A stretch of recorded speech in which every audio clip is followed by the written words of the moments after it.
योगेन्द्रजी नमस्कार। नमस्कार जय नेपाल। यहाँहरू बौद्धिक क्षेत्रबाट देशका समग्र गतिविधिहरू हेरिराख्नु भएको हुन्छ।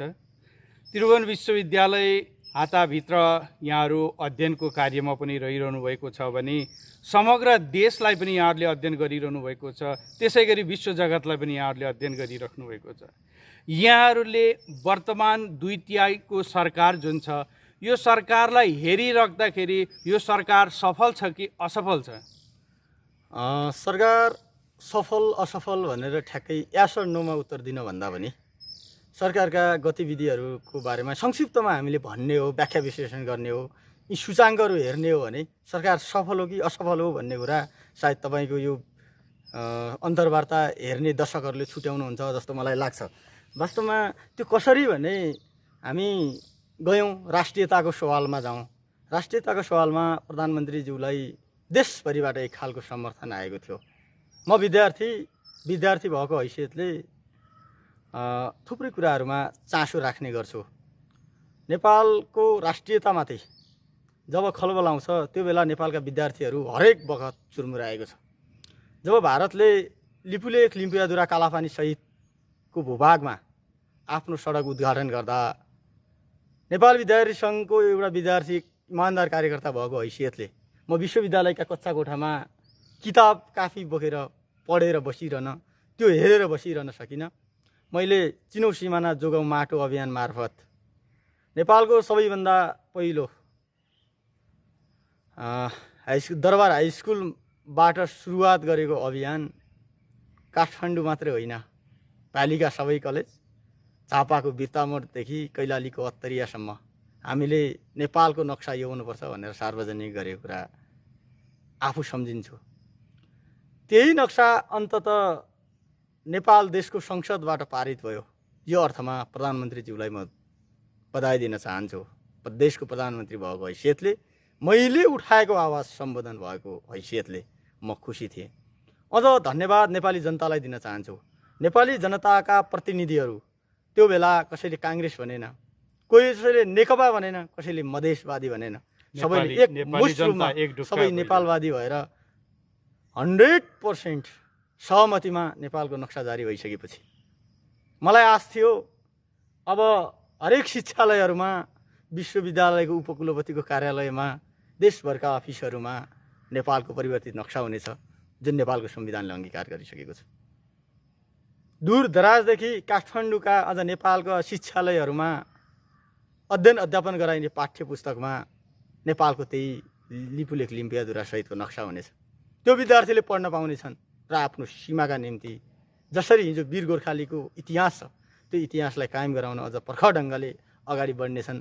त्यसको श्रेय कतै न कतै जीवनभरि मैले पनि लिनेछु, किनकि म पनि त्यो आन्दोलनमा सरेक थिएँ भन्ने मलाई लागेको थियो।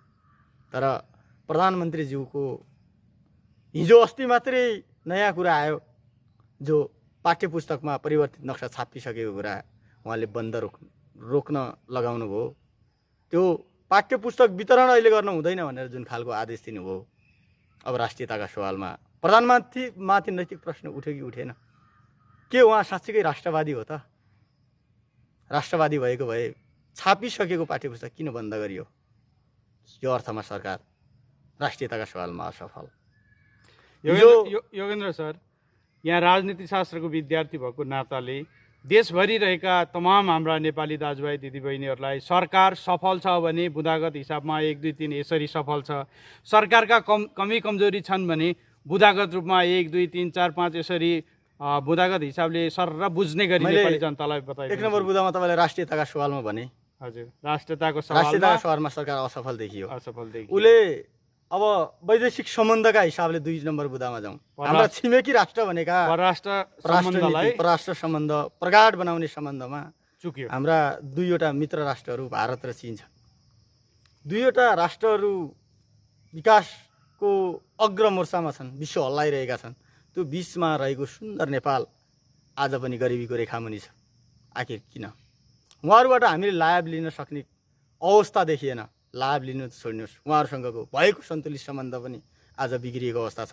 उता चाइनाले हुम्लामा नेपाली भूमि अतिक्रमण गर्छ, भारतले यताको लिपुलेख लिम्पियाधुरा तराईका विभिन्न क्षेत्रहरूमा आक्रमण गर्छ, उसले हाम्रो भूमिमाथि आफ्नो अपनत्व लिन खोज्छ, हामी संविधानमा को अङ्ग बनाइसकेको कुरा भने न हामी पाठ्य पुस्तकमा प्रकाशित गर्न सक्छौँ, न कूटनीतिक रूपमा यी छिमेकी राष्ट्रहरूसँग कूटनीतिक रूपमा हाम्रा समस्या समाधान गर्न सक्छौँ। यो अवस्थामा पनि सरकार परराष्ट्र नीतिमा फेल भयो। नम्बर 3, सामाजिक सद्भावको कुरामा तपाईँले देख्नुभएको छ, रोल्पामा नवराज बिकहरू, रुकुममा नवराज बिक लगायत थुप्रै युवाहरूको विवश हत्या गरियो।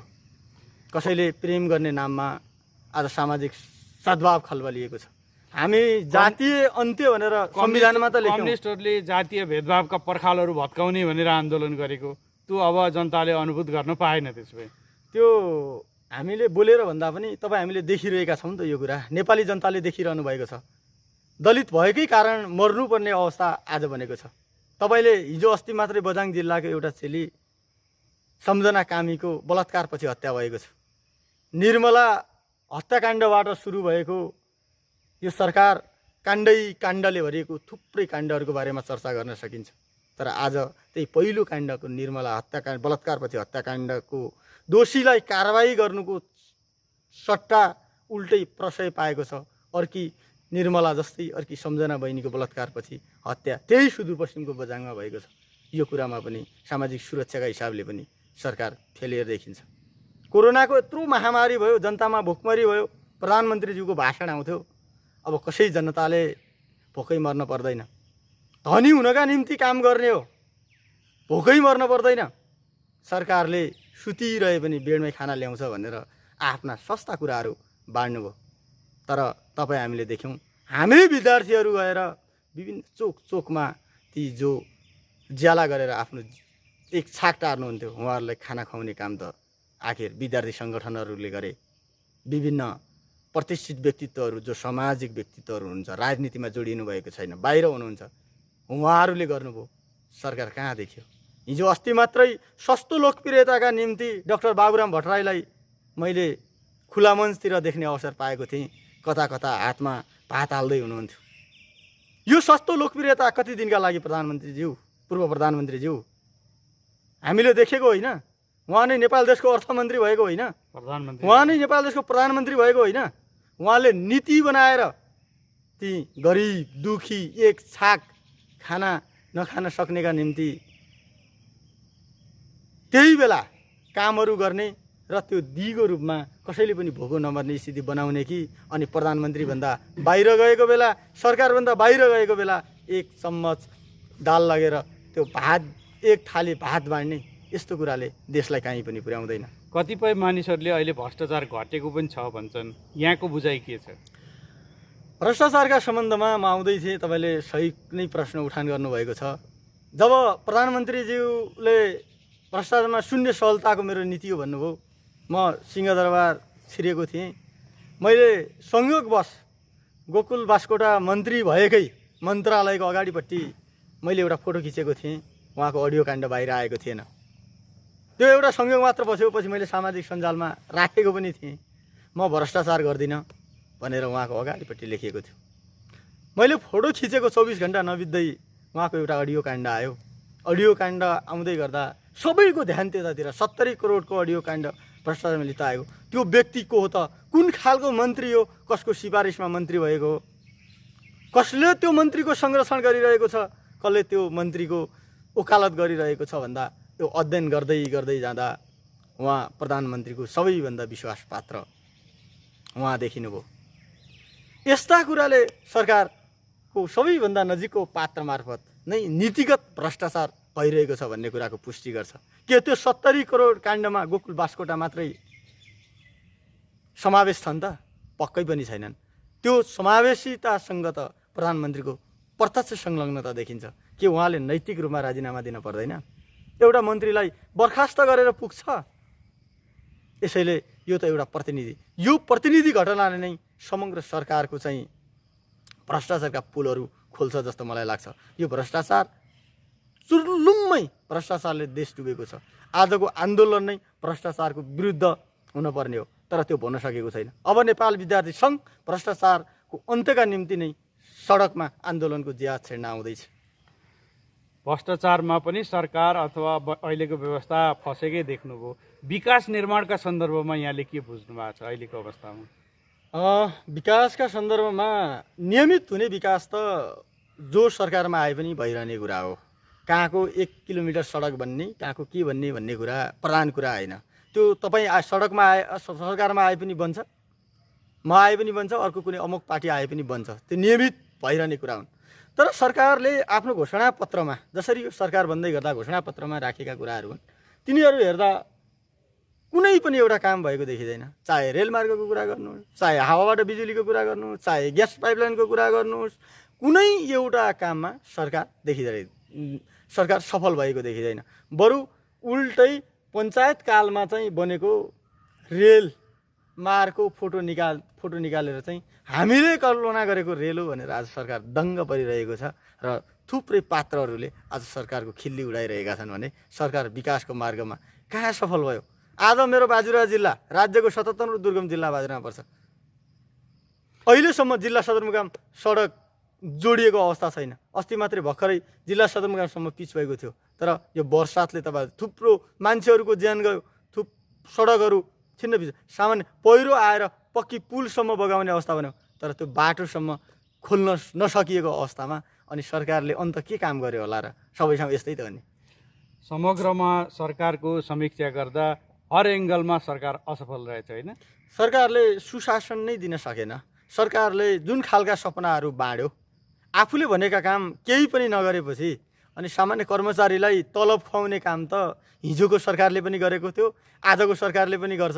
तर यो सरकारले थप के गर्यो भने लोकसेवासम्मलाई पनि रोकेर चाहिँ अझ तमाम लोकसेवाको तयारी गरिरहेका युवा विद्यार्थी साथीहरूको पिरमर्कामाथि पनि, उहाँहरूको योग्यता क्षमतामाथि पनि अपमान गर्ने काम गर्यो। बरु आफ्ना इमान्दार कार्यकर्ता सेक्रेटरी गर्नको निम्ति दिन रातमा करार नियुक्ति मार्फत आफ्ना कार्यकर्ताहरू पाल्ने काम बाहेक यो सरकारले केही गर्न सकेको छैन। तपाईँलाई म भनौँ, विदेशबाट आज थुप्रै मान्छेहरू नेपाल भित्रिएका छन् यो कोरोनाको कारणले। उहाँहरूको घरमा एक छाक खाना खानको निम्ति आज समस्या हुँदैछ। बरु मेरो ज्यान जाओस्, म भारतमै जान्छु भनेर मान्छेहरू दसैँको मुखमा भारत फर्किँदैछन्। आज पनि उनीहरूको दसैँ के आफ्नो श्रीमती छोराछोरीसँग सँगै दसैँ बनाउने रहर थिएन होला? पक्कै पनि रहर थियो। तर 6-7 महिना अगाडिदेखि उहाँहरूको रोजगारी गुम्दा आज घरमा चुलोमा आगो बल्ने स्थिति बन्द भएको छ।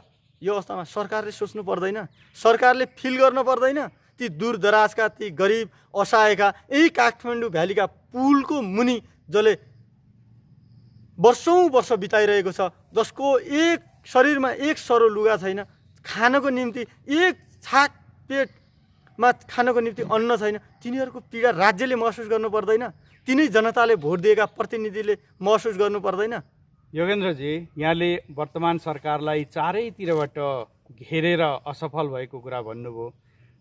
भोलिका दिनमा यहाँहरू पनि नेपाल सरकारको सरकारी तहलाई नेतृत्व गर्ने तहमा पुग्नुहुन्छ। सुखी नेपालको परिकल्पना चाहिँ कसरी गर्न सकिन्छ त योगेन्द्रजी? सबैभन्दा ठुलो कुरा भनेको सुशासनको कुरा हो। जनताहरूले अहिले पनि नेपाली जनताले के चाहेका छन् र? नेपाली जनताले कम्तीमा म बिरामी हुँदा स्वास्थ्य उपचार सजिलै पाऊँ, मेरो छोरालाई ट्यालेन्ट हुँदाहुँदै पनि पढ्नका निम्ति उसको पढ्ने इच्छा नरोकियोस्, स्वास्थ्य शिक्षाका निम्ति चाहिँ उसले सहज रूपमा चाहिँ राम्रो मेडिकल शिक्षा होस् या अन्य यही विश्वविद्यालयको शिक्षा होस्, जुनसुकै शिक्षा भने सहज रूपमा पढ्ने शिक्षा छ। अनि रोजगारीको कुरा गर्नुभएको छ। रोजगारीलाई चाहिँ जबसम्म हामीले उत्पादन गरेको शिक्षा उत्पादनसँग जोड्न सकिँदैन, जब मैले विश्वविद्यालयबाट मास्टर्स गर्दै गर्दा मैले आर्जन गरेको शिक्षा कतै न कतै त प्रोडक्टिभिटीसँग त मैले जोड्नु पर्ला नि। त्यो विश्वविद्यालयको शिक्षाले जोड्न सक्यो कि सकेन? उत्पादन नभइकन रोजगारीको सिर्जना हुँदैन। उत्पादनमा जोड दिन पर्यो। उत्पादनका निम्ति आज सरकारले अनुदान दिइरहेको छ। कृषिका नाममा करोडौँ करोड पैसा अनुदानका नाममा गइरहेको छ। के त्यो साँच्चीकै कृषकले पाएको अवस्था छ? आफ्ना इमान्दार कार्यकर्ता बाहेक, अझ कार्यकर्ता पनि गुटभित्रको पनि उपगुटका कार्यकर्ता बाहेक कसैले पाएका छन्? सरकारले दिने अनुदान साँच्चीकै कृषकले पाएको भए, ती कृषकहरूले पाउने वातावरण बनेको भए मात्रै पनि थुप्रो समस्या समाधान हुन्छ। शिक्षा, स्वास्थ्य, खानेपानी र अन्नबालीको सामान्य व्यवस्थापन मात्रै गर्न सकेको दिन साँच्चीकै सरकारको यत्रो आलोचना गरिरहनु पर्दैन। कुनै सरकार आयो भने यही कम्युनिस्ट सरकारको लागि अझै समय छ। यी सामान्य कुरा सच्चाइ दिएको दिन चाहिँ मैले यहाँको सरकारको यसरी बुझाइमा विरोध होइन, सम्मान गर्छु। सुशासनलाई व्यवस्थित गर्न सकियो भने सुखी नेपालको सुखी नेपालको परिकल्पना गर्न सकिन्छ। हरेक नेपालीको घरमा आगो बल्ने दिन चाहिँ सरकारले चाहिँ बनाइदिनुपर्छ। प्रत्येक नेपालीले दसैँको मुखमा विदेश जानुपर्ने, इन्डिया जानुपर्ने, आँसु पुस्दै इन्डिया जानुपर्ने दिनको अन्त्य गरिदियो भने सरकारले पुग्छ। यसका निम्ति कृषि क्षेत्र नै हो। कृषि क्षेत्रमा दिइने अनुदान होस् या अन्य ढङ्गले नयाँ कृषिमा आधुनिक क्रान्ति गरियोस्, नेपालका युवाहरूलाई नेपालमा बस्ने वातावरण राज्यले गरिदियो भने नेपालको यत्रो पर्यटन जलस्रोत सबैले भनेको छ, यसको सम्भावनाहरू सबैले देखेको छ। अब त्यो सम्भावनाहरू सबैले देखिसक्यो। नेपालका युवाहरूको सम्भावना देखिदिने सरकार आएको दिन साँच्चीकै हुन्छ, साँच्चीकै देश बन्छ। ती नेपालका सम्भावना बोकेका युवाहरूलाई मात्रै एकीकृत ढङ्गले देश विकासमा जोड्ने सपना बोकेको सरकार यो देशमा चाहिन्छ। त्यो काङ्ग्रेस आयोले पनि दिनुपर्छ। अझै नेकपाले हामी त काङ्ग्रेसको सरकार आओस्, यो सरकार असफल होस् भन्ने पक्षमा व्यक्तिगत रूपमा छैन। यही सरकारको लागि अझ समय छ, यो सरकारले गरोस्। आगामी इन्टरभ्यू दिँदाखेरि तपाईँकै मिडियामा सरकारले यहाँ राम्रो काम गर्यो भने मैले दिन पाऊँ, म त्यो अपेक्षा गर्छु। धन्यवाद योगेन्द्र सर, समय दिनुभयो। यहाँलाई धेरै धेरै धन्यवाद। धन्यवाद, नमस्कार।